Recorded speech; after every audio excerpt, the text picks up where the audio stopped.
Time Devoted. I'm here at Virginia Union with Oshun the poet. She is a spoken word artist out here based in Richmond, Virginia, but you're actually not from Richmond, are you? No, Where you from? South Hill, Virginia. Okay, I good. didn't graduate there though. But that's where you from? Yeah. That's where you rap.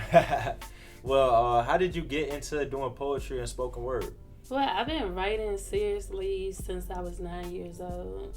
And like Tupac was a big inspiration during my childhood. That's dope. And what made you want to, like, since you started at 9, what made you want to keep doing it? Because I know it's a lot of different things that you probably been doing, but what stuck with poetry? Because it was fun, and like I used to keep a diary, like diary entries for days and days and days. And I got tired of that. I was like, well, maybe I could write about my day in a poetic way. Yeah. So that's how I started writing it into poetry. And then I couldn't stop, and then I just started writing about everything that was going on with me, any subject. What's some of your favorite topics to write about? Love. Love. Why? Because I'm a hopeless romantic. I love love and black people. Yeah. Like, for the culture. For the culture. That's what's up.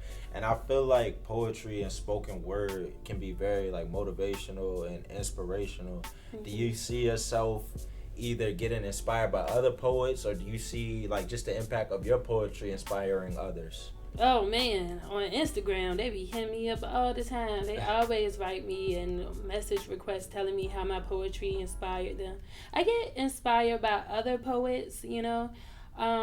But a lot of people write me and they'll send me subjects to write on, and they tell me how they was going through something and they read my poem or they heard it on YouTube and it got them through, because I've been through a lot and I write about a lot of what I've been through. As far as just overcoming some of the hardships of life, can you talk about how poetry, like just actually writing it, how that helps you out? And can you talk about, just since we're on the channel Devoted, staying devoted to your craft and keep wanting to get better at what you do? Okay, so one of my little mottos is poetry is therapy too. Like, you know, a lot of, like when I was doing diary entries, that was a way for me to release. Okay. Just like poetry is a way for me to release whatever stress I have. Yeah. From that day, I literally write every day. I don't release poetry every day, but I write it every day. That's really good. And I know sometimes like I have a little bit of a writer's block because I'm trying to get into doing poetry and spoken word myself.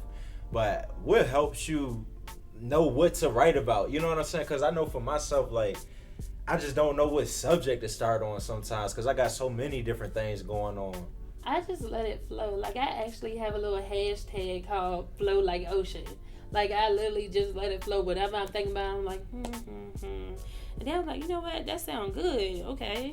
And then I just keep going. Like, I just let it flow. The only time I have a tough time is when people give me subjects. Because when I'm writing from the heart, from me, it's easy because it's coming from my soul. But when I have to show empathy, when people want me to write about certain subjects and they want me to show that empathy so I can put what they went through into my poetry, it's a little harder because I'm like, dang, I ain't go through that. But I'm very empathetic. So I'm like, I wonder how I would feel if I went through that. I understand. But that's the toughest part, when people want me to write, because I write wedding vows and stuff like that. And I just from talking to you before we started the interview, I didn't even know that you write books as well. So talk a little bit about that.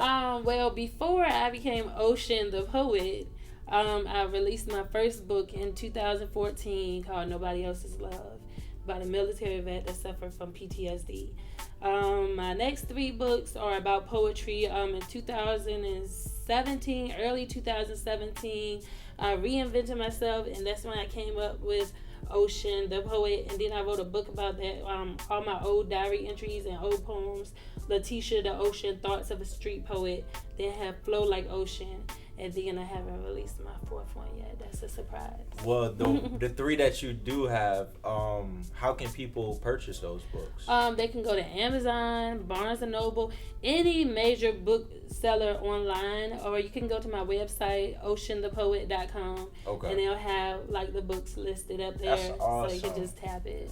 What type of genre, like as far as the poetry books, would you say they're more for adults, more for teenagers, more for kids? I feel like it's a little something in there for everybody because like Letitia the Ocean, that's old poetry from when I was a kid and teenager.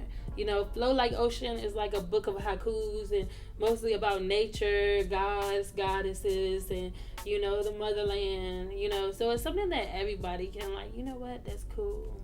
And I don't know you well, but just from the couple of times I meet you, you seem like you're a very spiritual woman and into energy and everything like that. Can you talk about how that helps you become a better poet and just a better person? See, me myself, I feel like I have to, you know, I feel like all of us, because since I'm so spiritual, I often wonder like what everyone is doing in the world. Like, why are we even here? Like, what is the point of our existence? Exactly. So then, like, when I see other people and I'm like, you know, at the core of everything, we all got the same anatomy. So, like, that person is a reflection of me. I'm a reflection of that person. And I want to make the world a better place by doing my poetry. So when I touch people, it's like, wow. And then like I can feel their energy. Like, you know, sometimes I get like really hot and not in a like crazy way. You know how people don't think like that. But like flash, like I know what you're around talking certain people because their energy is so radiant. And then sometimes I feel very drained and low because some people are depressed and stuff. I'm like, oh my goodness, what can I do to help this person?